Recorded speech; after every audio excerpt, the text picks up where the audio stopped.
नमस्कार। केमेनाचेन बारसातबासी, केमेनाचेन बशीरहाटबासी, आपना देर सकल के আমার विनम्र श्रद्धा प्रणाम और भालोबास। सबसे पहले तो मैं मां काली को प्रणाम करता हूं। उनके आशीर्वाद से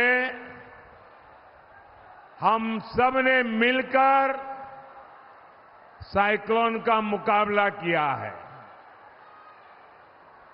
साइक्लोन पर लगातार भारत सरकार की नजर थी। मैं भी लगातार संपर्क में था। हमारी एनडीआरएफ और दूसरी टीमों ने अच्छा काम किया है। केंद्र सरकार हर प्रकार से हर संभव मदद राज्य सरकार को दे रही है।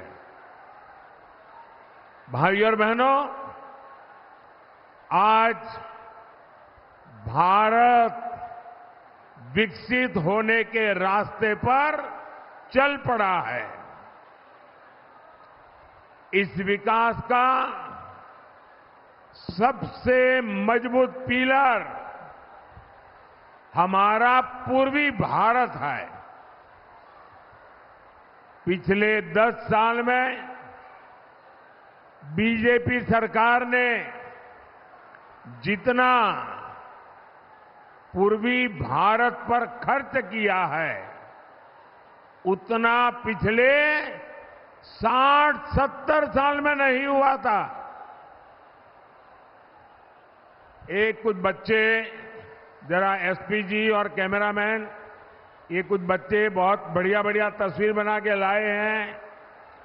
इधर भी एक बेटी कब से खड़ी है, जरा ले लीजिए। आपने एड्रेस लिखा है पीछे? अपना नाम एड्रेस लिख देना, मैं आपको जरूर चिट्ठी भेजूंगा।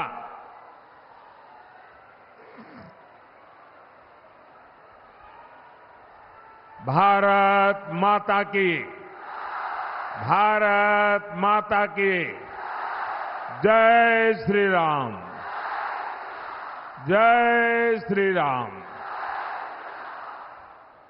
आप देखते हैं, जब से आपने मुझे सेवा करने का मौका दिया, हमने रेलवे, एक्सप्रेसवे, वाटरवे, एयरपोर्ट, हर तरह से पूर्वी भारत में कनेक्टिविटी बढ़ाने के लिए काम किया है।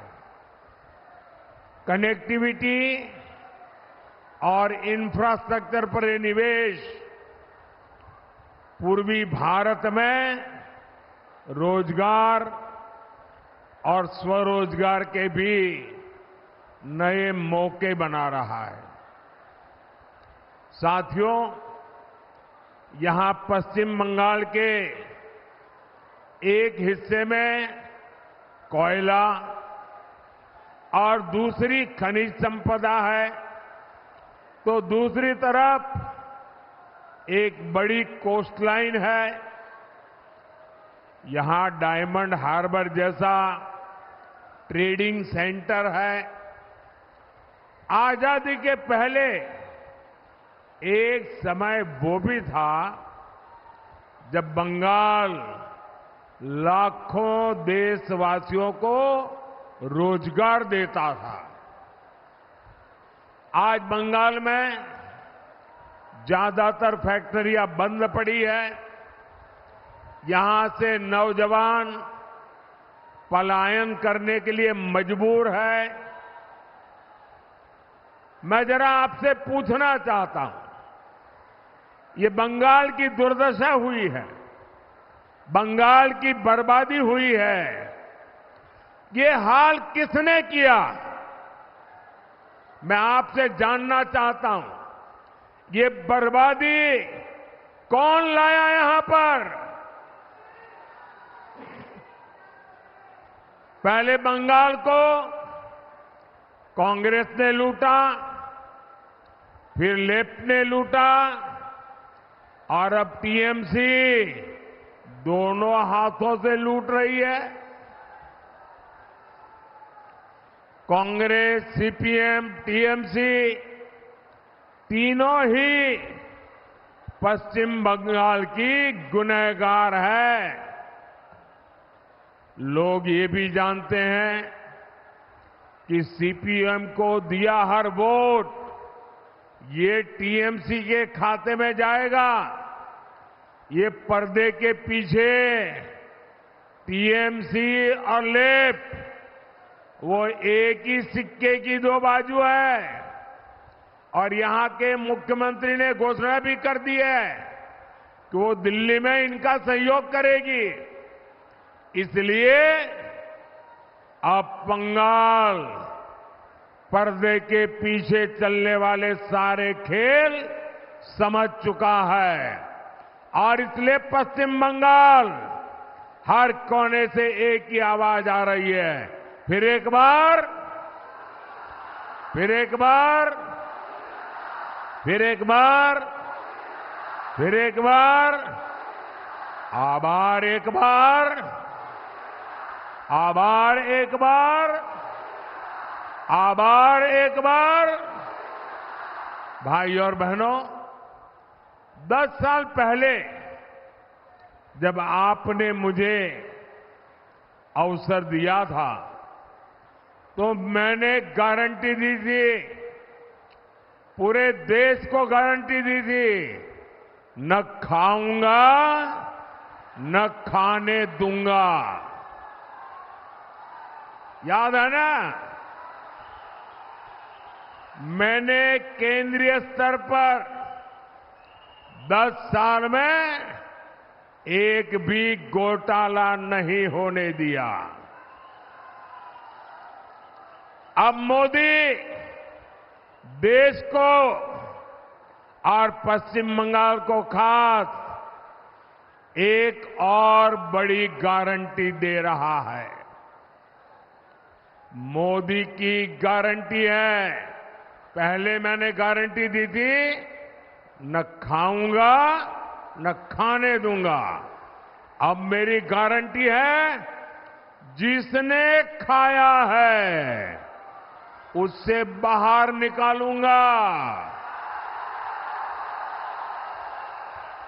और जिसका खाया है उसको मैं लौटाऊंगा। ये मोदी की गारंटी है। टीएमसी के नेताओं के पास भी ये जो नोटों के पहाड़ निकले हैं, एक एक रुपये का हिसाब होगा। जिसका लूटा है उसको वापस कैसे मिले, इसके लिए मैं कानूनी रास्ते बना रहा हूं। अब तक लगभग 17,000 करोड़ रुपया, आंकड़ा याद रखेंगे, जो लोगों से लूटा गया था, ऐसे 17,000 करोड़ रुपया उन लोगों को मैं वापस दे चुका हूं, लौटा चुका हूं। बंगाल में भी आपका लूटा हुआ धन आपको वापस मिले, मैं उसके लिए पूरी कोशिश कर रहा हूं। इंडी वाले गरीब और मध्यम वर्ग की कमाई का एक्सरे करने की बात करते हैं। अब मोदी इन भ्रष्टाचारियों की, काले धन की, गंदी कमाई की, अब मैं उसका एक्सरे निकालूंगा।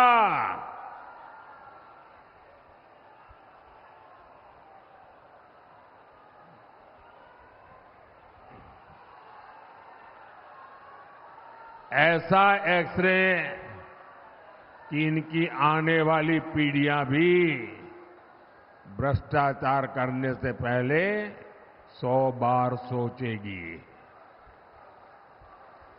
भाई और बहनों, टीएमसी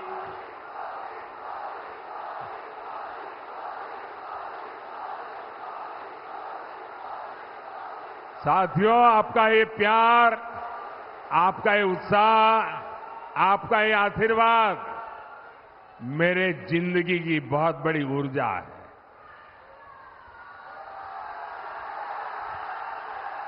मैं देख रहा हूं यहां आपके पास खड़े रहने की जगह नहीं है। बारिश के कारण तकलीफ हुई कल, और आज इतना बड़ा कार्यक्रम कर रहे हैं आप। लोग छत पे खड़े हैं, और अभी मैं हेलीपैड से आया, 3.5 किलोमीटर दोनों तरफ ऐसी ही भीड़ थी, बड़ी मुश्किल से। यानी ये प्यार, ये उत्साह, मैं आपका ये कर्ज है ना, वो बंगाल का विकास करके कर्ज चुकाऊंगा मैं। भाइयों और बहनों, टीएमसी और इंडी गठबंधन को आपके विकास से कोई मतलब नहीं है। इनकी सबसे बड़ी प्राथमिकता है अपने वोट बैंक का तुष्टीकरण। देश में संविधान संविधान संविधान, तानाशाही तानाशाही तानाशाही, ये रात दिन चिल्लाने वालों की जमात, ये जो जमात है ना, वो पश्चिम बंगाल में क्या हो रहा है जरा यहां आकर देखो, आपकी बोलती बंद हो जाएगी। बंगाल में टीएमसी ने ओबीसी को जो धोखा दिया,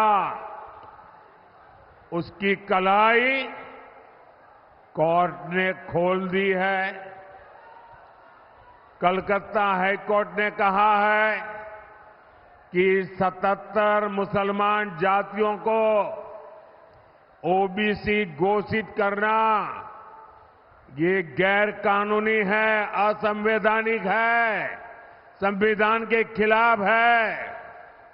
यानी टीएमसी ने लाखों ओबीसी नौजवानों का जो हक मिला था, उनको संविधान ने दिया था, बाबा साहब आंबेडकर ने दिया था, देश की पार्लियामेंट ने दिया था, वो ओबीसी का जो हक था, रातों रात ये वोट जिहाद वालों को मदद करने के लिए इन्होंने लूट लिया है।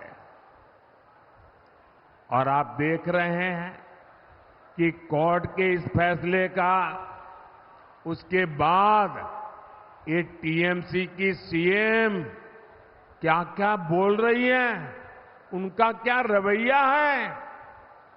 मैं तो हैरान हूं। यहां के जजों की नीयत पर सवाल उठाए जा रहे हैं, हमारी न्याय व्यवस्था पर सवाल उठाए जा रहे हैं, हमारी न्यायपालिका पर सवाल उठाए जा रहे हैं।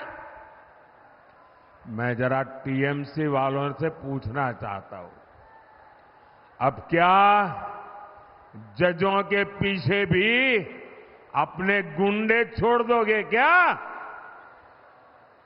पूरा देश देख रहा है कि कैसे टीएमसी बंगाल में न्यायपालिका का गला गौंट रही है।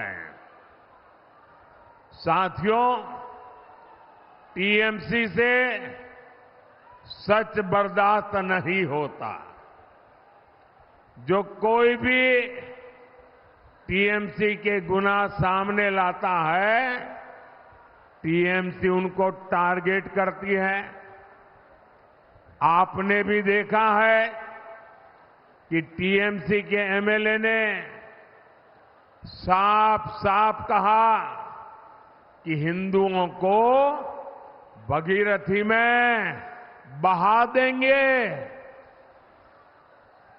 इस पर बंगाल के संतों ने टीएमसी को रिक्वेस्ट की कि जरा आप अपनी गलती सुधार लीजिए, और बड़ी नम्रता से रिक्वेस्ट की। लेकिन टीएमसी ने हमारे संत समाज को ही धनाधन गालियां देना शुरू कर दी। अब रामकृष्ण मिशन, इस्कॉन, भारत सेवाश्रम संघ, ये ऐसी महान संस्थाएं हैं, दुनिया में उनकी प्रतिष्ठा है। उनके संतों को अपमानित करना, भाइयों बहनों, ये सब अपने वोट बैंक को खुश करने के लिए, वोट जिहाद को आगे बढ़ाने के लिए किया जा रहा है। यहां संदेश खाली की बहनों ने इंसाफ मांगा तो टीएमसी ने उनको ही टारगेट कर दिया। बसीरहाट से उम्मीदवार हमारी बहन रेखा पात्रा अभी यहां मंच पर ही है, और क्या बढ़िया भाषण किया उन्होंने। ये मीडिया वालों का ध्यान गया कि नहीं मुझे मालूम नहीं है। टीएमसी के पास एक नेता ऐसा नहीं होगा जो बहन रेखा पात्रा जी जैसा भाषण कर सके। देश देख रहा है कि कैसे एक गरीब की बेटी को बीजेपी ने देश की संसद में सम्मान पूर्वक पहुंचाने के लिए इतना बड़ा कदम उठाया है।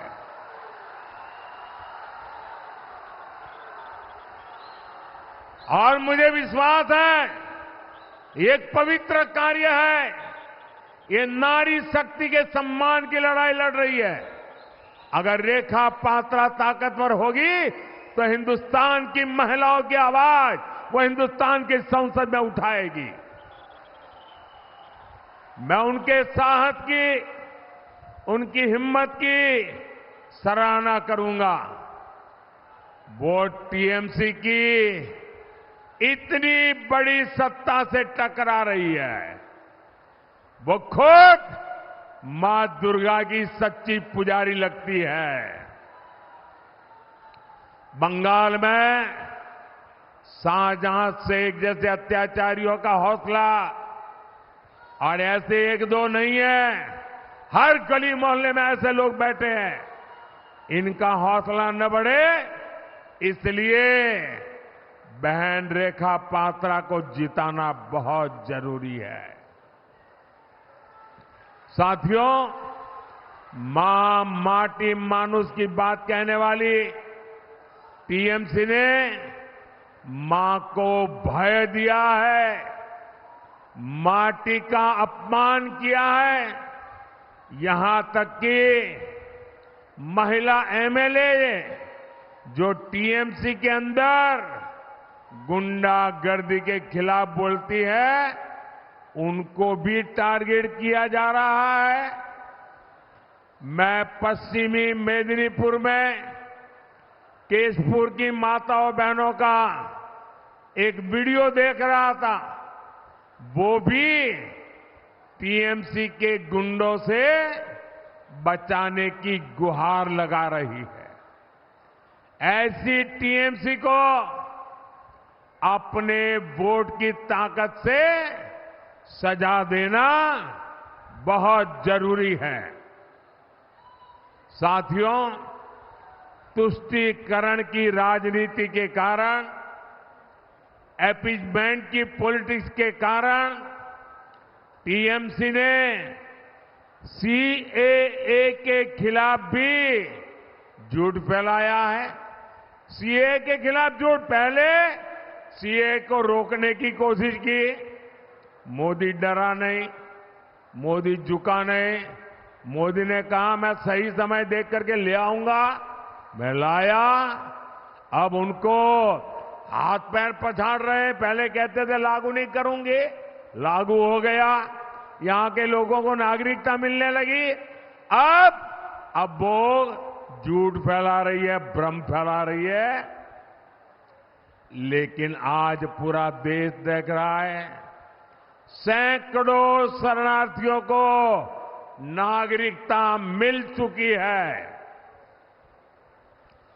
किसी से कुछ भी छीना नहीं गया, बल्कि उन्हें नागरिकता देकर के मां भारती के बेटे के रूप में, बेटी के रूप में सम्मान दिया है। इसलिए मतवा साथियों को भी मैं आज यहां आया हूं तो बहुत बहुत बधाई देता हूं। आपको अब भारत की नागरिकता से दुनिया की कोई ताकत रोक नहीं सकती है। और मोदी काम शुरू कर चुका है, नागरिकता देना चल रहा है। और कुछ ही महीनों में आप सबको पूरा काम पूरा भी हो जाएगा। ये नागरिकता देश का संविधान, हमारा कॉन्स्टिट्यूशन दे रहा है। और मैं आपको एक और गारंटी दूंगा, टीएमसी तो क्या, दुनिया की कोई भी ताकत मोदी के एक संकल्प को न हिला सकती है, न डुला सकती है।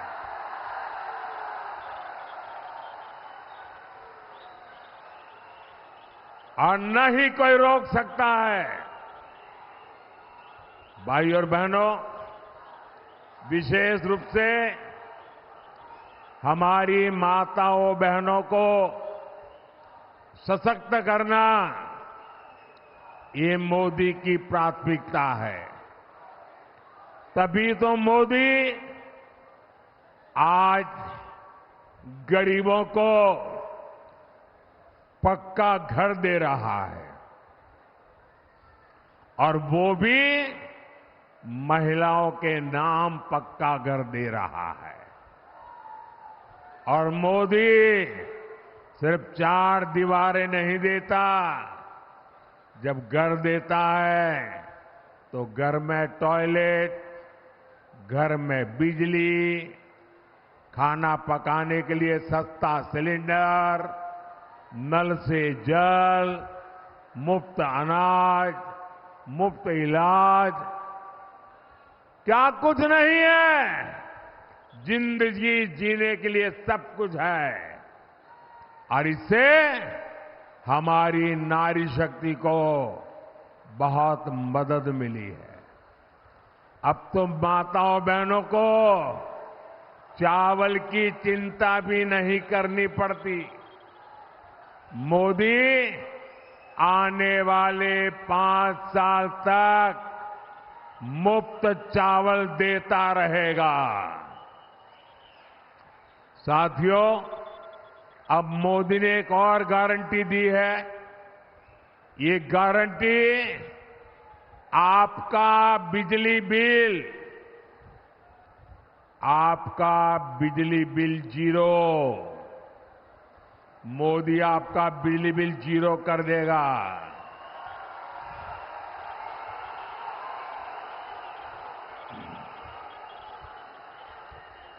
और बिजली बिल जीरो करने के लिए योजना क्या है? पीएम सूर्य घर मुफ्त बिजली योजना शुरू की गई है।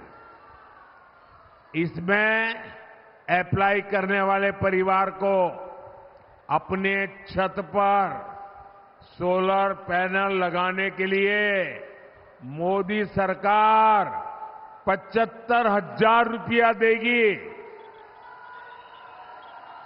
हर घर के लिए 75,000 रुपये और ये सोलर पैनल से मुफ्त बिजली भी मिलेगी और जो ज्यादा बिजली होगी वो सरकार खरीदेगी, उसकी कमाई भी होगी। साथियों, मोदी हर आयु के लोगों की चिंता कर रहा है। आज हमारे देश में करीब 6 करोड़ लोग ऐसे हैं जिनकी आयु 70 साल से ऊपर की है। ऐसे अनेकों बुजुर्ग यहां बंगाल में भी हैं। मोदी ने तय किया है कि ऐसे सभी साथियों को 5 लाख रुपए तक मुफ्त इलाज की सुविधा मिलेगी। लेकिन टीएमसी की सरकार यहां आयुष्मान योजना लागू नहीं होने दे रही है। बीजेपी को मिला आपका हर वोट टीएमसी पर इस योजना से जुड़ने का दबाव डालेगा। साथियों, देश ने दिल्ली में मोदी सरकार बनाना पक्का कर लिया है।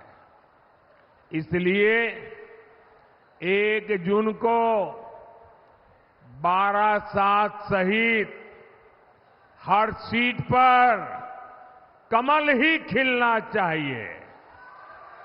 खिलेगा, घर घर जाएंगे, मतदान कराएंगे। बारासात से हमारे साथी स्वपन मजूमदार, उनको भारी वोटों से जिताकर भेजना है। बसीरहाट से बहादुर बेटी बहन रेखा पात्रा जी को भी आपको ज्यादा से ज्यादा वोटों से जिताना है। इनको मिला हर वोट, कमल के निशान पर बटन दबाएंगे ना, तो वो कमल सीधा सीधा दिल्ली में मोदी के खाते में जमा हो जाएगा। और इसलिए मोदी को मजबूत करने के लिए इन दोनों को विजयी बनाइए। आप एक मेरा काम करेंगे, आप लोग मेरा एक काम करेंगे, जरा हाथ ऊपर करके बताइए, करेंगे? पक्का करेंगे? अच्छा, घर घर गांव गांव जाइएगा और वहां जो भी देवस्थान हो, तीर्थ स्थान हो, पूजा स्थान हो, मोदी की तरफ से वहां जाकर के मत्था टेकना और परमात्मा से आशीर्वाद मांगना कि मोदी जी की तरफ से मैं मत्था टेक रहा हूं या टेक रही हूं, और ईश्वर से आशीर्वाद मांगिए। मोदी के लिए नहीं, मोदी के परिवार के लिए नहीं, हमारे भारत को विकसित भारत बनाने के लिए आशीर्वाद मांगिए। जाएंगे आप लोग घर घर, गांव गांव जाएंगे। बोलिए भारत माता की, भारत माता की। बहुत बहुत धन्यवाद।